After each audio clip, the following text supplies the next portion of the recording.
A misconception about sin. The devil made me do it. From the Garden of Eden until Jesus returns, mankind has and will continue to blame everyone except themselves for the disposition of sin and the devastating effect it has on this world. Adam blamed Eve, Eve blamed the serpent, and that's where we get the phrase, the devil made me do it. However, even before Jesus died for the sins of the world, the concept of the devil making you sin is the farthest thing from the truth. Now, if you take an honest look at the second account of creation in Genesis chapter 2, you will see that Adam and Eve disobeyed God because the desire that made them do something that God commanded them not to get what they wanted, was so strong that they not only couldn't resist it, they didn't even try. In other words, the serpent didn't use force to shove the fruit in their mouth, they ate the fruit of their own volition. That means Adam and Eve did what they wanted to do, and as humans, that act of disobedience ignited our lust, which is the fuel of uncontrolled passion in our being, or when they ate the fruit, it set the desires of the flesh in all mankind on fire.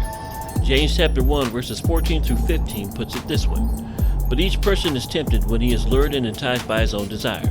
Then desire, when it is conceived, gives birth to sin. And sin, when it is fully grown, brings forth death. So the first thing we learn from this passage is that temptation is not sin.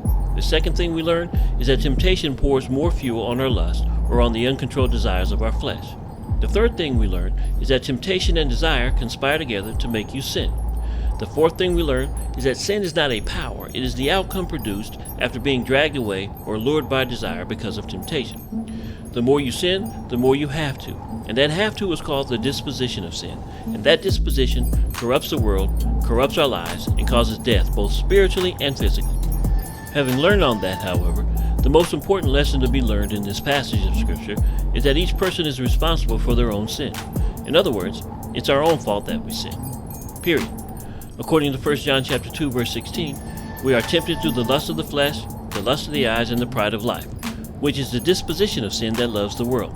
And our lustful desires drag us away to do what God commands us not to, or our uncontrolled passion makes us disobey God. So, we will be tempted through the world by the devil, but we're going to do what it takes to fulfill our desires, because as human beings, that's just who we are. Now, if that sounds impossible to overcome, it is. But I've got good news for you. That's why Jesus died for us.